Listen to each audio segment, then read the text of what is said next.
She was digging through a trash can to survive when she found a tiny USB in a clear plastic bag. Nearby, a billionaire was desperately searching for it. What the device contained would destroy his empire and quietly change the life of the child who refused to treat truth like trash. Halcyon City loved reflections. Glass towers caught the sunrise and threw it back like applause, bright enough to make everyone feel successful just by walking beneath it. The plaza smelled like roasted coffee and expensive perfume. People moved fast, eyes forward, headphones and safe inside their schedules. Behind the Billionaire'S headquarters, the city changed its face. A service lane ran between loading docks and locked doors, clean but forgotten, lit by humming security lamps that never warmed anything. Stainless steel bins waited in a neat row, recycling compost trash. The kind of order that looked civilized, even when it hid what didn't fit. Juniper Junie. Ren 8 stepped into the lane with a canvas tote on her shoulder. She wasn't dramatic. She wasn't begging. Her jacket was too big but zipped. Her hair was tied back with a plain elastic. She walked like a kid who had learned to take up little space and still keep her head up. Uni lifted the recycling lid carefully, as if the bin deserved manners. Bottle, can, cardboard. She sorted without rushing, keeping her hands clean, keeping her dignity cleaner. Every few minutes, she glanced toward the plaza, not afraid, just alert. In Halcyon City, attention could be a trap. A security guard opened a door nearby and paused when he saw her. His expression tightened, then softened. He didn't shout. He didn't threaten. He only watched tired kindness in his eyes. Uni nodded politely. "Morning," she said. The guard hesitated, then replied, "Morning, kiddo." He cleared his throat. "Try the public bins by the park next time." "Safer." Uni nodded again, grateful without showing it. Today, she promised herself to endure. She closed the lid, gently adjusted her tote, and stepped back into the sunlight, small in the shadow of a tower, but not invisible to herself. Halcyon City didn't ask questions, unless profit lived in the answer. It offered polished sidewalks and bright billboards, then looked away from anything that might slow the pace. Juniper learned the city's rhythms the way other kids learned songs, which cafes left sealed pastries at closing, which building vents ran warm, which corners had cameras pointed elsewhere.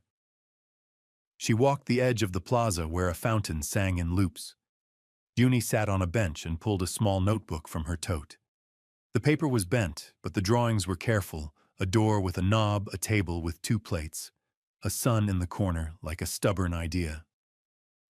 Across the street, a banner snapped in the wind, Billionaire'S Foundation tomorrow, built today.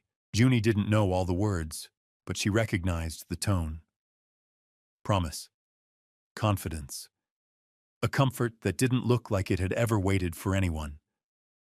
A black car slid to the curb. A man stepped out in a dark suit that fit like armor. His eyes moved too fast, scanning benches and shadows between planters. He held a phone to his ear and spoke in a voice that tried to stay calm. "Check the sidewalk again," he said. "No behind the building. It has to be close." Junie watched him for one beat too long. The man turned, catching her gaze. For a second, his expression tightened.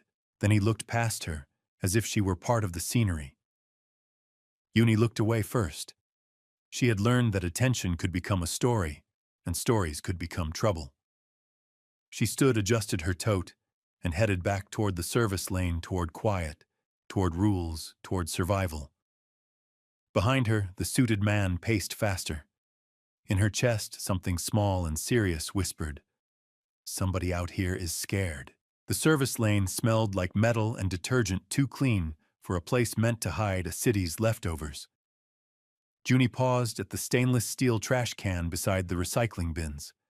The lid was closed, the surface polished, as if someone had tried to make even garbage look respectable. She lifted the lid.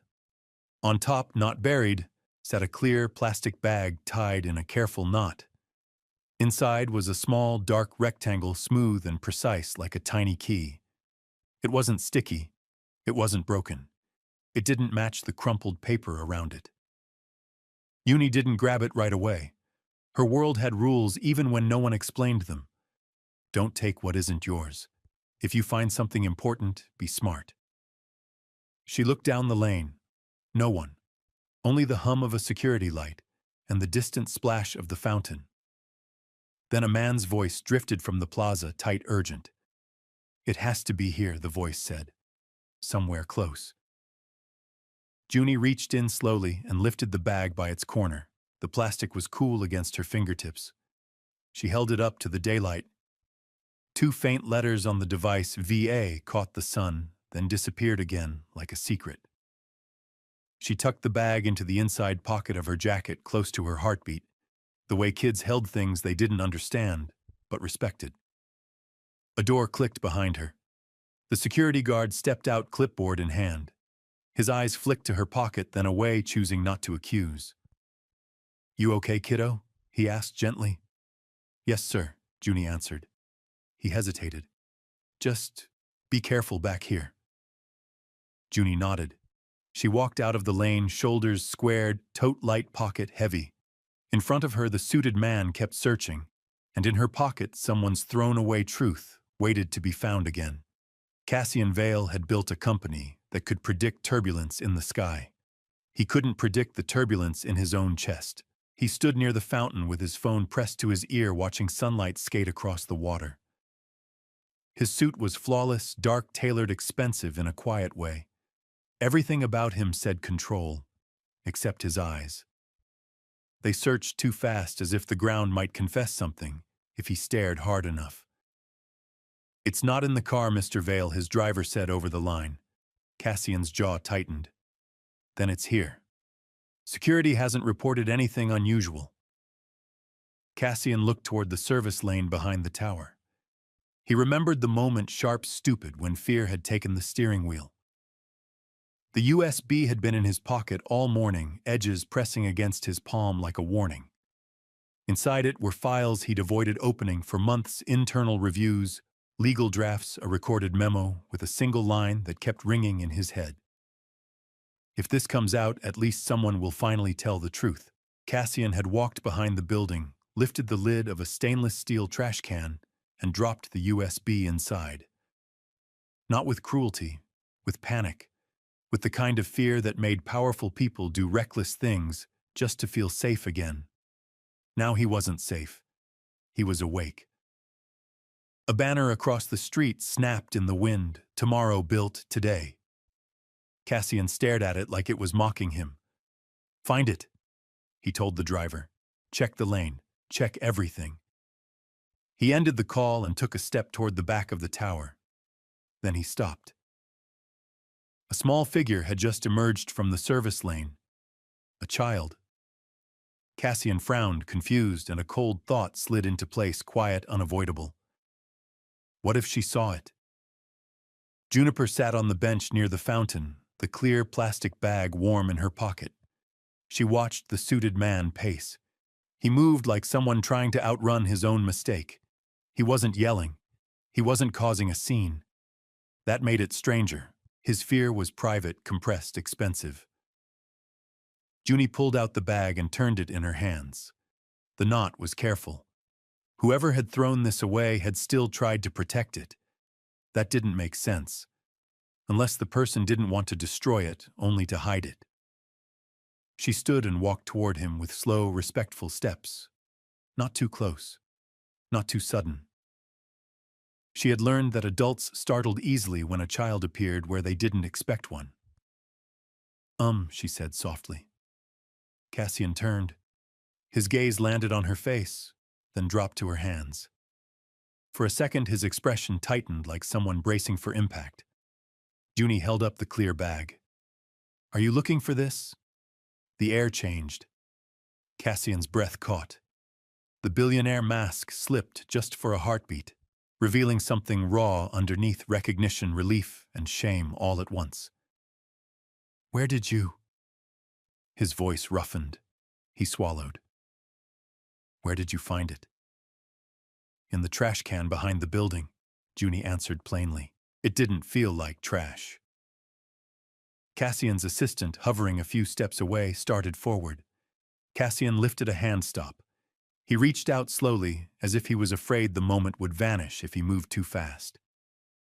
Junie placed the bag into his palm. Their fingers barely brushed. Cassian stared at the bag like it was a confession. Then automatically, he asked the wealthy question. What do you want for it? Junie blinked, genuinely confused. Nothing, she said. I just thought you needed it. Cassian didn't know what to do with nothing. Most people wanted something. A photo, a favor, a donation, an angle. This child didn't lean in. She didn't perform gratitude. She simply stood there with calm eyes as if honesty was normal. Cassian cleared his throat. What's your name, Juniper? She said. Junie. Cassian repeated it under his breath like it mattered. Junie. Then he glanced around the plaza, cameras, phones, strangers. The city could turn any moment into a spectacle. He would not let that happen to her. He crouched so he wasn't towering over her. His expensive suit creased at the knees. He didn't care. Are you hungry? He asked gently, like it was an option, not an interrogation. Junie hesitated, pride and need wrestling quietly, then nodded once. A little. Cassian stood. Okay, we're going to get food, and we're going to do it the right way. He looked at his assistant. Call Marlowe Kincaid. Now, the assistant blinked. Sir, the board meeting. Cassian's gaze sharpened. Then reschedule the board. A nearby cafe had warm light and glass cases filled with breakfast that looked like comfort. Cassian held the door for Junie and guided her to a table away from windows. He didn't want eyes on her. He wanted peace. A waitress approached with a practiced smile. Cassian said, breakfast, and whatever she points at. Junie studied the display like it was written in another language, then pointed to a simple egg sandwich. After a pause, she pointed to a fruit cup. Cassian nodded. Perfect. As they waited, Junie glanced at the clear bag in his hand. You really needed it, she said softly. Cassian looked down, throat tightening. Yes, he admitted, and I shouldn't have thrown it away. Cassian didn't open the USB in public. He didn't even touch it again until they were somewhere quiet, away from glass walls and wandering eyes. Responsibility meant patience. After breakfast, he guided Junie to a calm office inside the foundation, soft chairs, neutral colors, no logos, shouting power. A staff advocate named Ms. Tessa stayed close, professional, and warm. Cassian called Marlowe Kincaid, his attorney, and asked her to come immediately. When Marlowe arrived, her sharp gaze took in everything, the child coloring quietly, the clear plastic bag folded on the table, the way Cassian stood like a man waiting for judgment. Marlowe didn't rush. She crouched to Junie's level. Hi, Juniper. Thank you for being honest today. Junie nodded, unsure what honesty earned, but certain it was right. Cassian placed the USB still inside the clear bag on the table. Marlowe slid it out, carefully logged the time, and plugged it into her laptop. The screen filled with folders, internal reviews, edited reports, email threads marked confidential. Cassian's shoulders tightened. Then Marlowe opened an audio file. A tired voice filled the room, calm, steady, unmistakably sincere. If this is ever heard, then someone finally chose truth over comfort.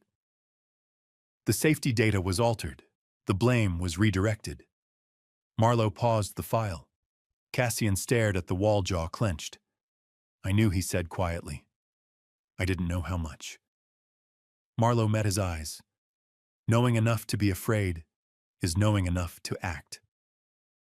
Junie looked up from her drawing. Is it bad? Cassian chose his words carefully. It shows that someone wasn't treated fairly. Junie nodded once. That's not okay. Marlowe exhaled softly. Submitting this will cost you. The board will fight. They may try to discredit the evidence. Cassian glanced at the folded clear bag. A child had protected this truth better than he had. Then we submit it, he said, the right way. The consequences came fast, as they always did when power felt threatened. By afternoon, Cassian's calendar emptied. Meetings canceled without explanation. Access restricted. Polite emails replaced by careful silence. The Foundation lobby played a muted news segment. Sources suggest internal dispute at Vale Aeronix. Cassian watched without blinking. Marlowe stood beside him. "They're testing you," she said, "seeing how quickly you'll retreat." Cassian's voice was steady.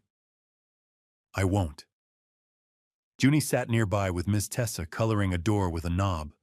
She didn't understand headlines, but she understood tension. She looked up when voices sharpened, then returned to her drawing when they softened again. Marlowe lowered her voice. "We need to protect her. No publicity, no names. We file for temporary protective oversight, schooling meals, stability fully lawful." Cassian nodded immediately. "Do it." That evening, the board placed him on administrative leave. No announcement, no apology. Just removal, clean and efficient. Cassian returned to his apartment alone. The space felt different now, too quiet, too hollow. He set the evidence envelope on the counter and placed the folded clear plastic bag beside it like a reminder. He didn't sleep. In the morning, he met Uni again in the Foundation's family room. She studied his face like she was checking the weather. "Are you okay?" she asked. Cassian crouched. "I'm doing what I should have done earlier." Junie thought about that. Sometimes people wait because they're scared. Cassian's throat tightened. "Yes." Junie reached into her tote and slid her notebook toward him. A drawing, a small figure holding a clear bag, a taller figure kneeling to listen, a door between them. Cassian felt something steady click into place. "I'll keep you safe," he said, not as a promise for applause, but as a commitment for action. Uni nodded, satisfied, not dramatic, just certain. The next day, Marlowe began filing papers. Carefully, quietly, lawfully, protection before exposure, structure before statements. Cassian sat with Uni in a sunlit room that smelled like books. He didn't push questions. He let silence do its gentle work. After a while, Uni spoke. "If you tell the truth, will you still be you?" Cassian blinked. He hadn't expected philosophy from an 8-year-old with careful manners. "I hope I'll be more me," he answered honestly. Junie nodded as if that made sense. She glanced at the folded clear plastic bag on the table. "Can I keep that?" Marlowe looked up from her laptop. "It's evidence." Cassian thought for a moment. Then he removed the USB and placed it into a sealed envelope, logged and labeled.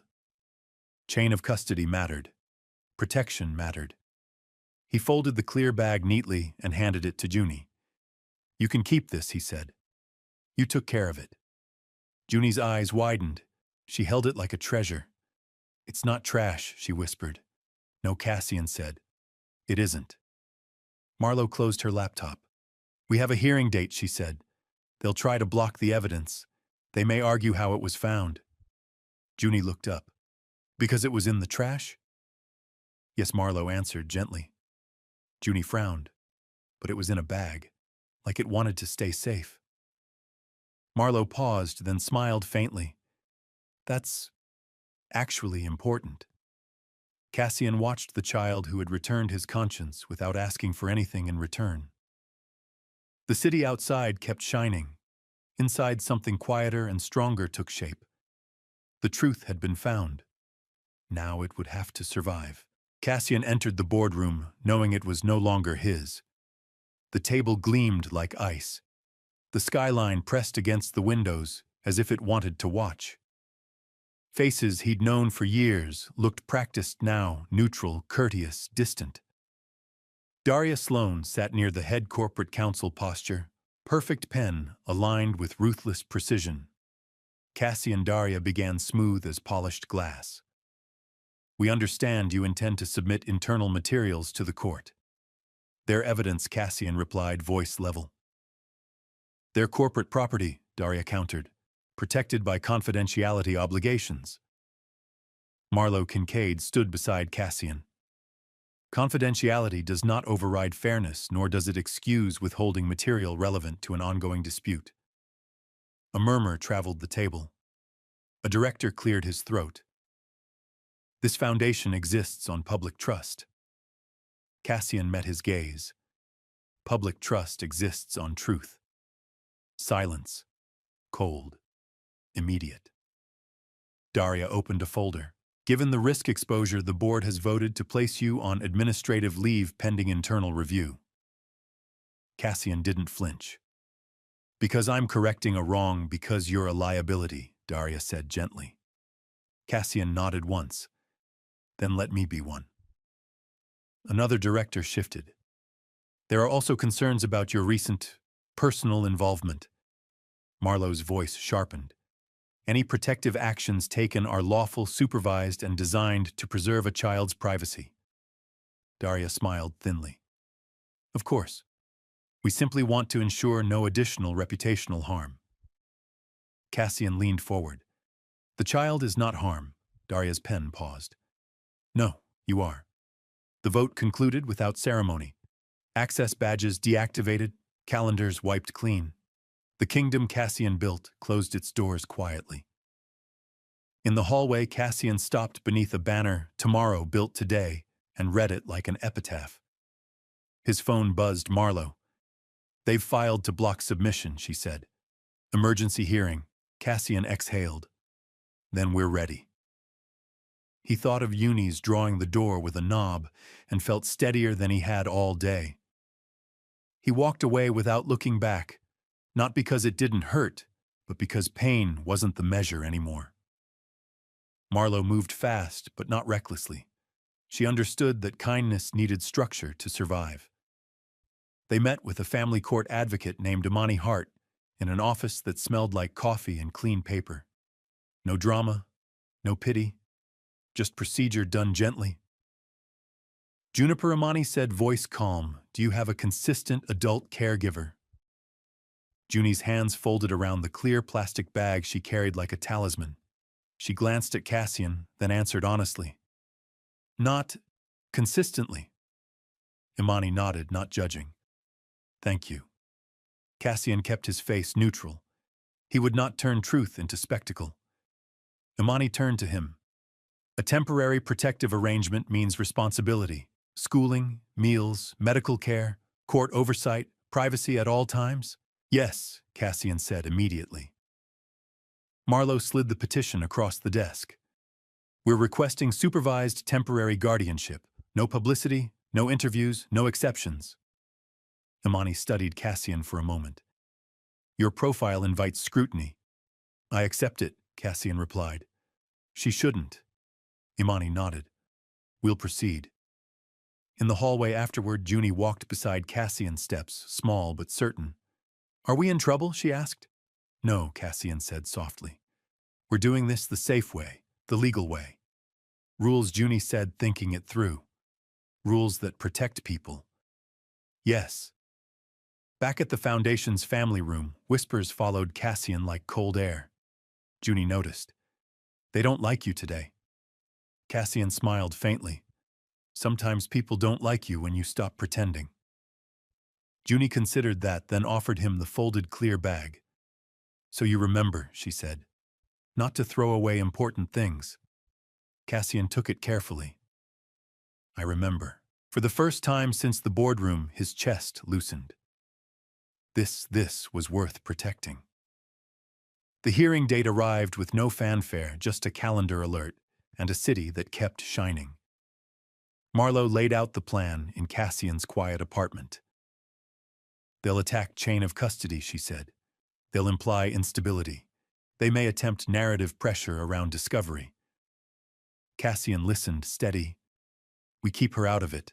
We keep her protected. Marlowe agreed. Junie colored at the kitchen island, while Ms. Tessa read aloud from a children's book, voice soft and even. Normalcy mattered. It was armor. Junie looked up. Is court like school, kind of, Cassian said. People listen. People follow rules. People decide what's fair. Will they listen to you? Cassian paused. then chose honesty. They might not. We'll speak clearly anyway. Junie thought, then said quietly, "What if they think it's trash because it came from a trash can?" Marlowe's eyes lifted. Cassian felt the question land with precision. "It was in a bag," Junie continued, "like it wanted to stay safe." Marlowe exhaled, impressed.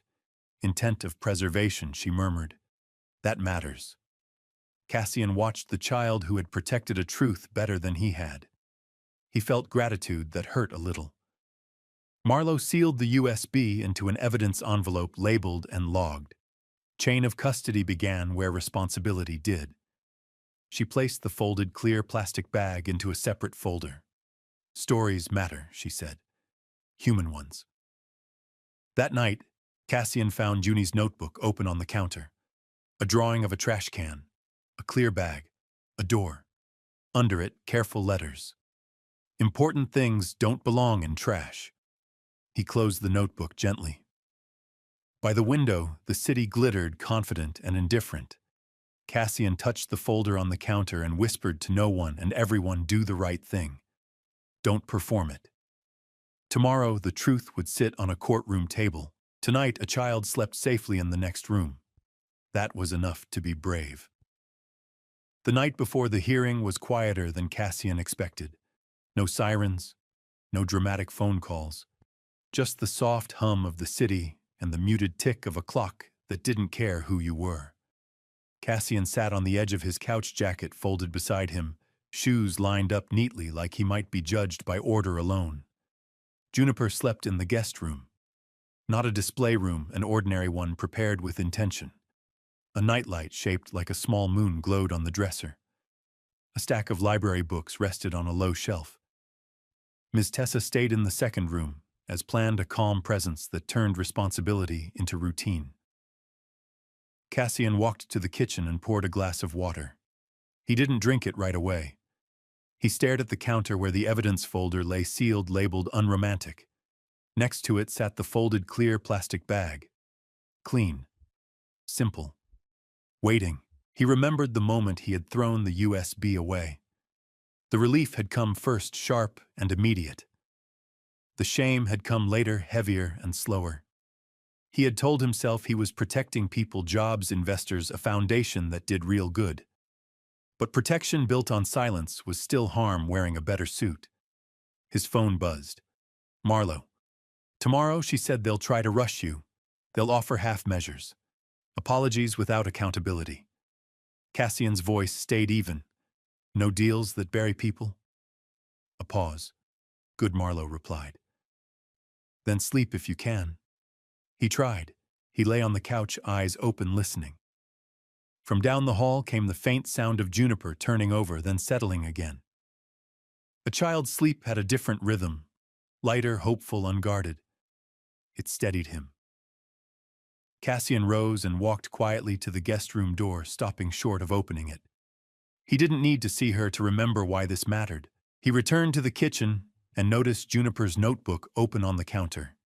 He hadn't meant to look, but there it was, a drawing of a door with a knob, the lines firmer than before.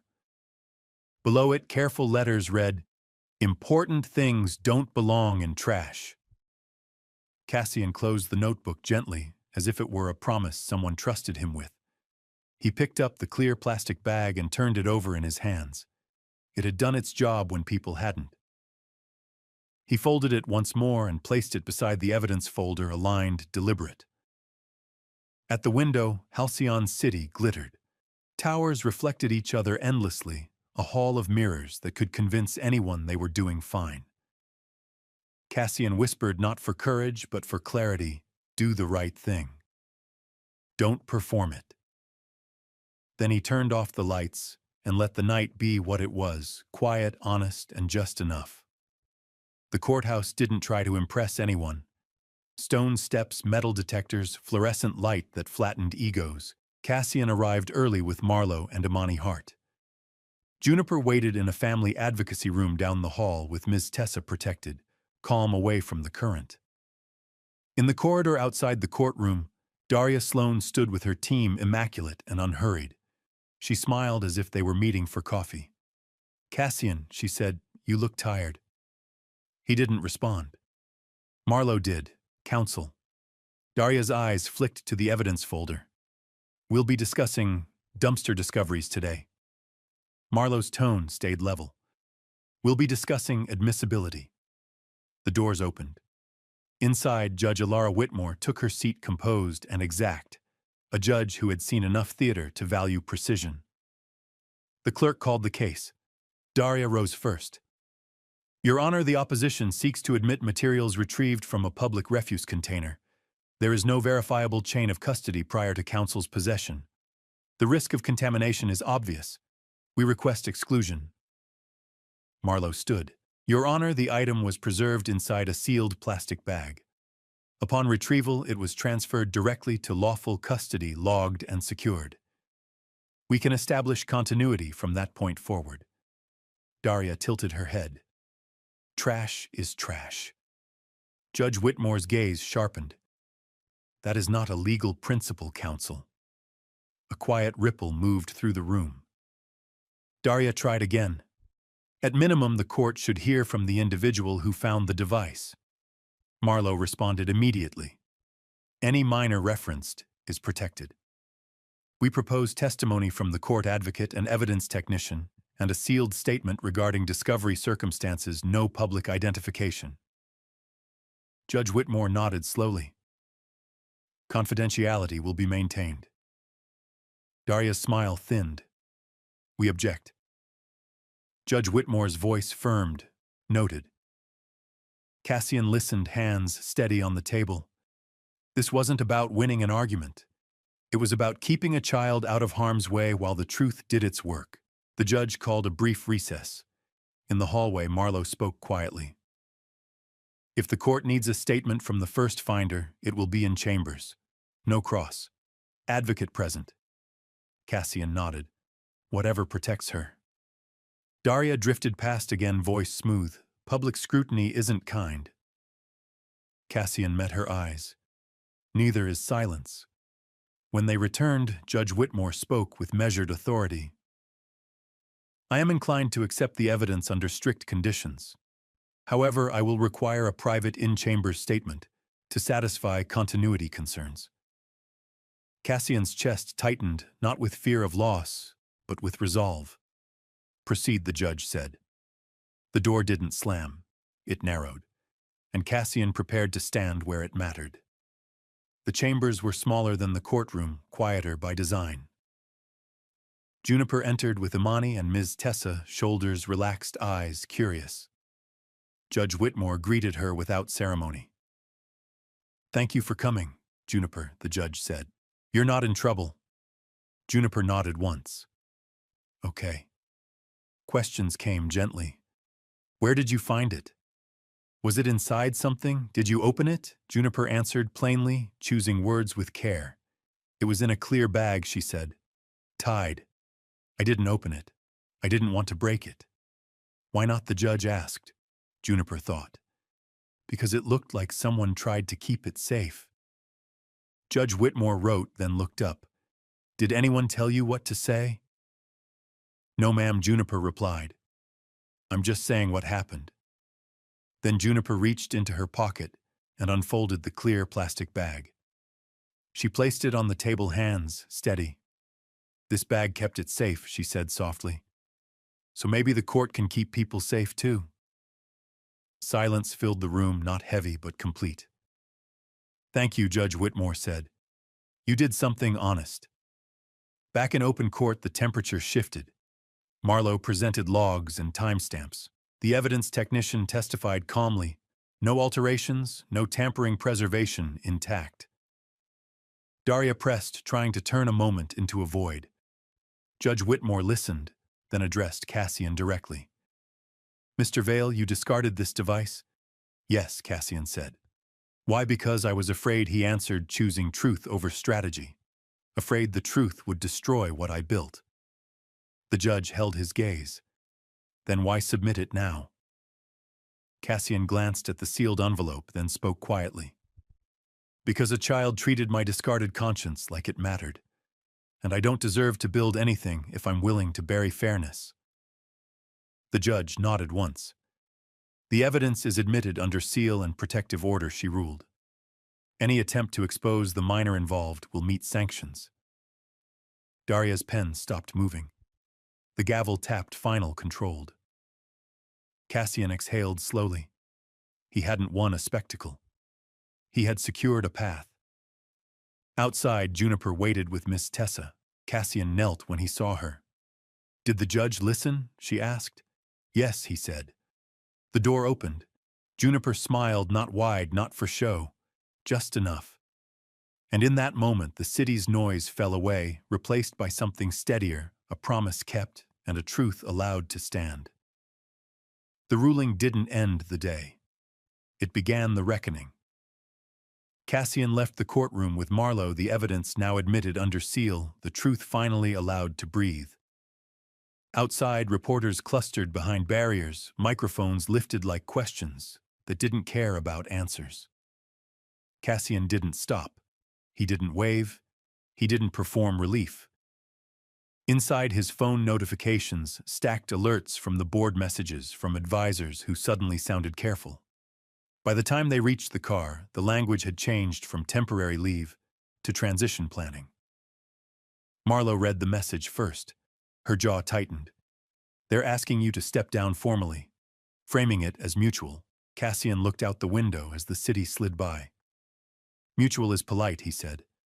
"It isn't honest. They'll protect the brand," Marlowe replied. "They always do." Cassian nodded once. He had known this would be the price. The truth rarely arrived alone. It brought invoices. At the apartment, Imani Hart was waiting with paperwork, quiet victories written in careful type. "Protective oversight remains in place," she said. "School enrollment finalized, healthcare scheduled, privacy orders reinforced." Cassian exhaled. The first real breath of the day. Juniper sat at the kitchen table, coloring. She looked up when he entered, eyes searching his face the way children checked weather. "Did it work?" she asked. "Yes," Cassian said, kneeling. The judge listened. Juniper nodded, satisfied. Then she asked the question that mattered more than headlines. "Are you okay?" Cassian paused. Honesty mattered. "I lost my job today." Juniper blinked, like, "Gone." "Yes." She considered this, then frowned slightly. "Is that bad?" "It's hard," Cassian said. "But it's not wrong." Juniper studied his face, weighing adult words against adult behavior. "You didn't throw it away again," she said, more statement than question. "No," Cassian answered. "I didn't." Juniper returned to her coloring, reassured by proof. Children believed actions more than promises. That evening, the board's press release went live, measured, grateful, distant. Cassian read it once, then set the phone down. He placed the sealed evidence envelope in a locked drawer and set the folded clear plastic bag beside it. Not hidden. Remembered. Later, Marlowe called. "They want a meeting tomorrow to negotiate your exit." Cassian's voice was calm. "I'll attend. On my terms." He ended the call and looked around the apartment, less glass, more warmth now. A place built for living, not impressing. From the hallway, Juniper's voice floated in. "Mr. Vale, yes, dinner smells brave." Cassian laughed, real startled laughter. He went to the kitchen and burned the grilled cheese just a little. It tasted like something earned. Outside, the city kept shining. Inside, Cassian accepted the cost without bitterness. The truth had stood. A child was safe. And for the first time, losing status felt lighter than keeping silence. The days that followed moved differently, slower, heavier, clearer. Cassian attended the meeting. He listened. He refused clauses that would muffle facts. He signed what protected people and declined what protected appearances. When it ended, he handed in his badge and walked out with nothing but his coat and a steadiness he hadn't known before. The news cycle tried to chew the story into something simple. Cassian didn't help it. He gave no interviews. He let the filings speak. The sealed case progressed. Engineers protected records, corrected accountability, unfolding without spectacle. At home, routine settled in like a careful guest. Juniper started school through a small program that prized privacy. No photos, no labels, just a desk, a pencil, and a teacher who learned her name before asking questions. Cassian walked her to the gate the first morning and stopped at the line where adults said goodbye. "You'll be right there," Juniper said, pointing. "Don't wave too much." Cassian smiled. "Deal." He waited anyway because waiting was part of keeping promises. Imani checked in weekly. Ms. Tessa's presence turned supervision into normalcy. Meals arrived on time. Appointments were kept. Rules were followed. Protection wasn't dramatic. It was boring on purpose. One afternoon, Juniper came home quiet. Cassian noticed and waited. "They asked us to draw our families," she said finally. And Juniper pulled out her notebook. A drawing of a table with 2 plates, a door with a knob, a small sun. Cassian's throat tightened. "That's beautiful." Juniper shrugged. "It's what I know now." That night, Marlowe visited with updates. "The other side is offering settlement," she said. "They want to end this quietly." Cassian shook his head. "Quiet doesn't mean right." Marlowe nodded. "I thought you'd say that." Juniper listened from the couch, pretending to read.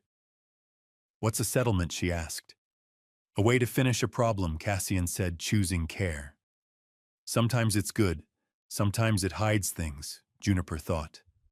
"Does it hide important things?" Sometimes, Cassian admitted. Juniper closed her book. "Then don't hide them." Marlowe smiled, tired and proud. "Your co-counsel is persuasive." Cassian placed the folded clear plastic bag into Juniper's important things box alongside her notebook and a smooth stone from the park. Not because it was needed anymore, but because remembering mattered. Later, as the city hummed, Cassian stood by the window. He didn't miss the tower. He didn't miss the applause. He missed the illusion of safety and realized he didn't need it. Behind him, Juniper slept a child allowed to be a child. Ahead of him, work remained hard, unglamorous, necessary. The aftershocks continued, but they no longer knocked him down. They rearranged him into something truer. Weeks passed. The case advanced under seal. Names were corrected. Files reopened. A system adjusted not perfectly, but honestly. Cassian found work again, quietly advisory roles that valued ethics over headlines. He said no more often than yes. He slept better. One Saturday, Juniper asked to visit the place behind the building. "Just to look," she said. "With everyone." Imani approved. Ms. Tessa came. Cassian agreed. The service lane looked the same, metal bins, clean lines, no drama. The stainless steel trash can reflected their faces in a dull curve. Juniper stood before it and placed her palm on the lid. "I used to think this was where things ended." Cassian crouched beside her. "And now?" "And now," she said softly, "it's where something started." She stepped back and opened her notebook. She drew quickly, confident strokes now. The trash can, the clear bag, the door, then something new, a table with 2 plates and a window. Cassian watched, heart full and steady. "I don't need to come here anymore," Juniper said. "No," Cassian agreed. "You don't. But we shouldn't pretend it didn't happen." Cassian nodded. "We won't."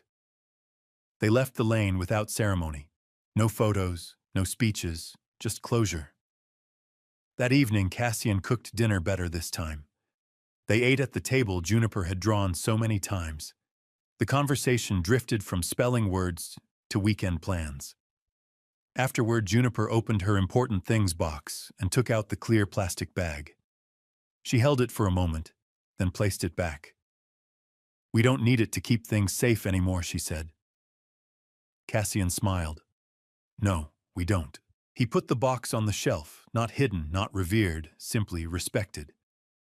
Later, as the lights dimmed, Juniper asked from the doorway, "Are you still becoming?" Cassian considered the day, the quiet work, the honest fatigue, the child allowed to be herself. "Yes," he said. "Every day." Juniper nodded, satisfied. "Good." When the apartment grew quiet, Cassian opened the drawer and looked once more at the sealed envelope evidence doing its job and the memory of a bag that had protected truth when people hadn't. He closed the drawer gently. Outside, Halcyon City glittered. Inside, what remained was better dignity, preserved trust earned, and a door that had opened and stayed open. The end hadn't been loud. It had been right. The victory never made the front page. It unfolded in filing signatures and calm corrections that didn't need applause. Under seal, the case moved forward the way justice often did, slow, methodical, resistant to shortcuts. Engineers were cleared. Records were amended. Responsibility found its proper address. Cassian watched it happen from the outside now. He was no longer the man at the center of the company's orbit.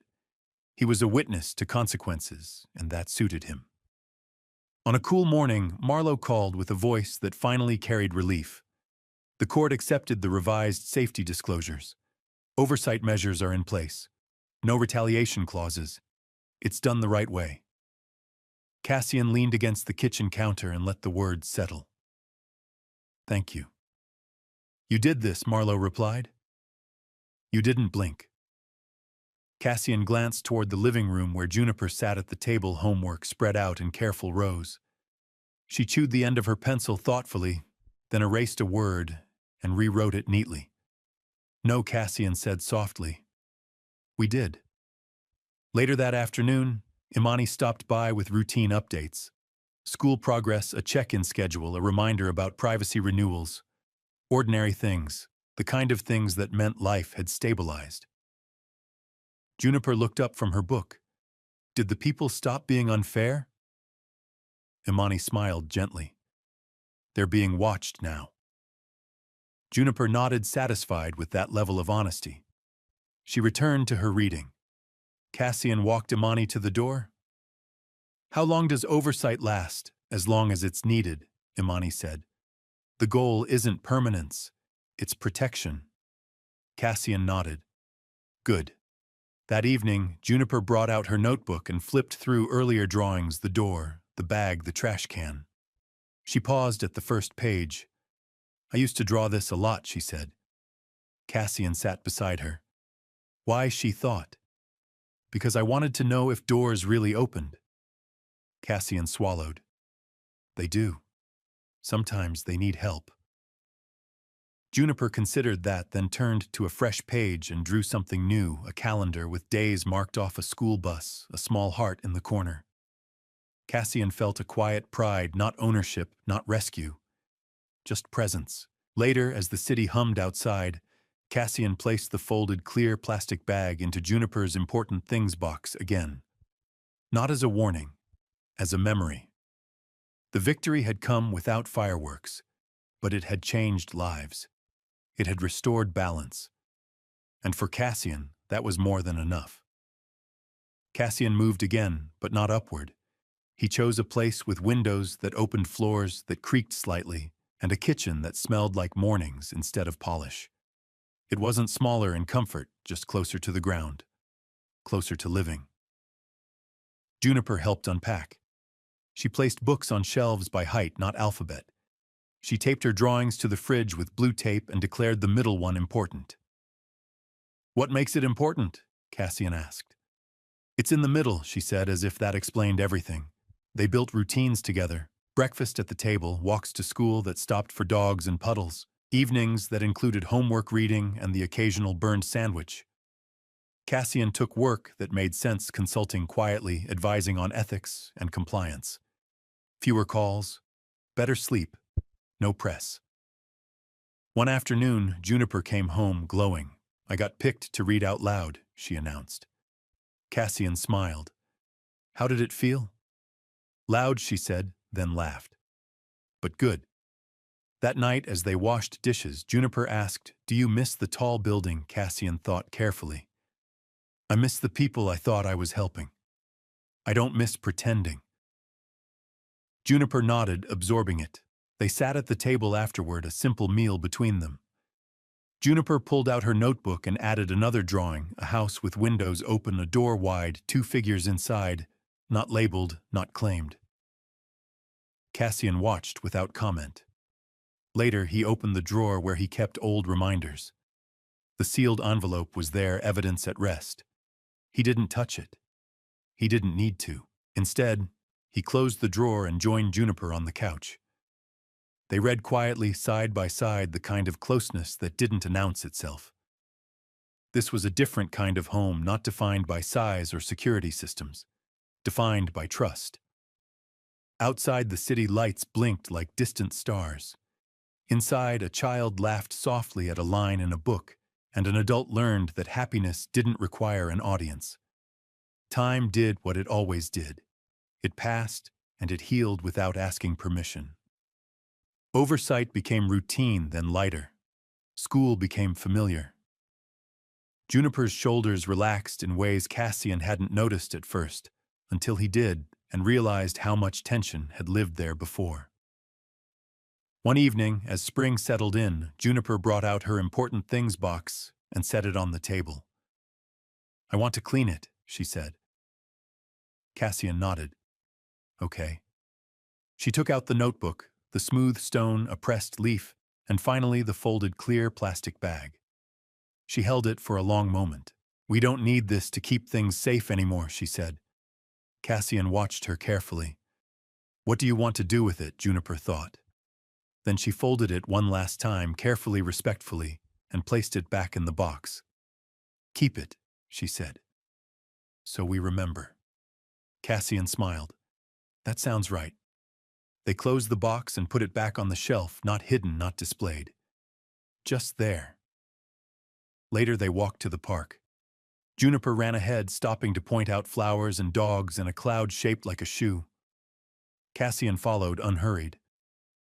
At the bench, Juniper sat and kicked her feet. "Sometimes grown-ups drop important things," she said, as if continuing an old thought. Cassian nodded. "They do. But kids can pick them up," she added. "If they're careful." Cassian smiled. "Yes." Juniper looked at him, serious now. "And grown-ups can learn." Cassian met her gaze. "Yes, they can." They walked home as the sun lowered, the city softening around them. No banners, no headlines. Just a street that led to a door that opened when you turned the knob. At home, Cassian cooked dinner successfully this time. They ate at the table Juniper had drawn so many times before. Before bed, Juniper asked one last question, quiet and sure.